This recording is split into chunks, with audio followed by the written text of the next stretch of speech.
So who doesn't like homemade hummus? And you know, you can start with real dried garbanzo beans or the ones in the can. It's not going to make any difference. Your hummus will still come out great if you do this little trick. I'm going to put in some baking soda. And the baking soda helps break down the skins on the outer part of the chickpeas to allow your hummus to come out smoother. The last time I made it, I was unhappy with it because it, to me, had a little bit of a grit to it. So I'm hoping that this new trick is going to work just fine. We're going to cover the chickpeas with water, put the baking soda in, and let them cook for 20 minutes. And then we're going to strain them and then use that to make the base of our hummus. We'll be back. Now I'm using this ginormous pot because I know that these are going to bubble up on me. You can see there's already a lot of froth in the pan. So I know the baking soda is going to make these boil up, and I don't want them to boil over. I'm probably got a little overkill here for the size of the pot that I needed, but I'd rather be safe than sorry. All right, we'll be back to show you what these look like after 20 minutes.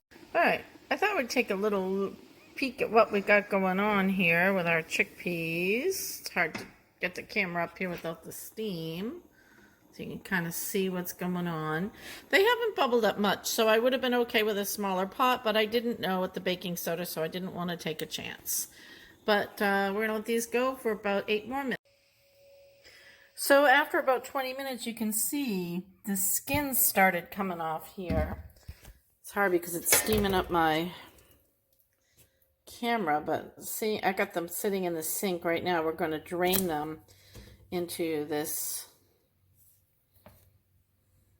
colander. So I'm going to go ahead and do that, and we'll be back in just a minute. So what we're going to do is we're running cold water over them, try and release some of those skins, and we're going to get rid of some of that mushy texture as well that kind of happened all around them. And then once we know we've rinsed these good, we'll put them, and they're cooled off, we'll put them in the food processor with the rest of our ingredients. This was all the stuff that's strained out of my boiled chickpeas. Look, it's pretty thick down there with all that skins. So as you can see, there's still a little left in the pan, in the strainer here, and we've poured them into our food processor. As you know, if you weren't going to boil them, you still would have had the skins anyway. So the skins aren't going to hurt you. All right, we're going to go ahead and add in other ingredients, and we'll be back. Okay, so let's make some hummus. And we started by boiling down our chickpeas with a little bit of baking soda. That was 2 cans of chickpeas, so we used a whole teaspoon of baking soda. But if it was only 1 can, you'd only use a half. And we boiled them for 20 minutes and then rinsed them off to cool them off and get some of those hulls off the outside of the chickpeas. This is always going to have some of the chickpea hull, the skin in it. Don't worry about that. It's not a big deal. What is a big deal is make sure that you're using tahini. So tahini, in case you don't know, is a ground puree of roasted sesame seeds. Now, I bought this one. It's relatively inexpensive in the grocery store, but I'm told the better tahini you get, the better your hummus will be. I don't necessarily buy into that, but anyway, let's take a look and see what that looks like. Now, what will happen, tahini is kind of like peanut butter. It will start to coagulate, and you got to stir it and make sure that you get this nice creamy consistency to start with. Just think of it like creamy peanut butter, where sometimes if you get really good peanut butter, the oil gathers on the top. We are going to need lemon juice. Lemon juice is very important to this recipe, as well as garlic. We're going to be putting in some cumin. We're going to need ice water because that's what makes our hummus fluffy.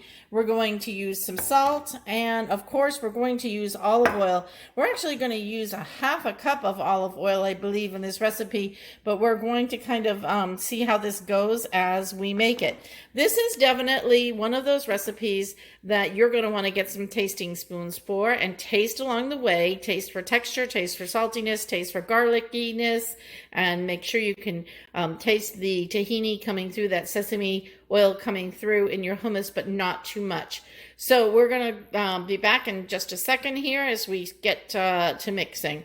We're going to be starting with, just so you know, the tahini and the lemon juice. Those are the first two ingredients that are going to go into our food processor. So we're going to be back just to show you what that's looking. Tahini and our lemon juice in the food processor. We're going to go ahead and mix that up. Next, we're going to go ahead and we're going to add in our cumin, our ice water, and we're going to be putting more ice water in, but right now I just want to put in a little bit of it, and our garlic. And we're going to just let this process up for just a couple of minutes. We're going to go ahead and just add, mix all of those ingredients up, and then we'll be back in just a moment to add in the chickpeas. What it's looking like when we stop the processor. So now let's go ahead and add in our chickpeas. Get them all in there. Like I said, we're probably going to need a little bit more water. We're going to add in that, and we're going to add in our olive oil. Those are the last two ingredients. So it's going to be a half a cup of olive oil that we'll be adding in here. If we were doing 1 can, it would be a 1/4 cup. But again, this is one of those recipes where you taste along the way to see how it's coming and to see if you need a little additional. So I'm going to go ahead and drop in my olive oil.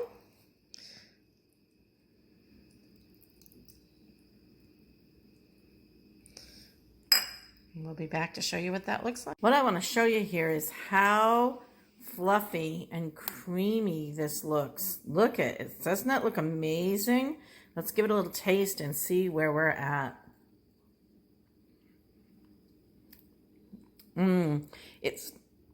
It's delicious. I'm choking on it. It's delicious.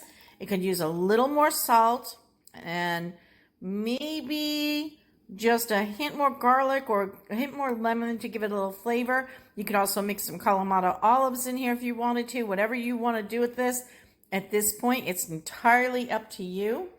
I'm going to go ahead and just put a little more salt and maybe a little bit more lemon and process this through. Normally, I'm a big fan of garlic, but I don't want to make it too chunky. All right, we'll be back. And there you have it. There is our creamy, fluffy hummus. I dressed it up with a few olives, a little olive oil. You can see drizzled there, some black pepper and a piece of parsley, because we're taking this over to a friend's tonight for our Mediterranean meal with everything that we made today for our Mediterranean cooking meal prep. But anyway, so it's in a plastic container. Normally I would have put it in a really pretty bowl for you. Anyway, hope you enjoy.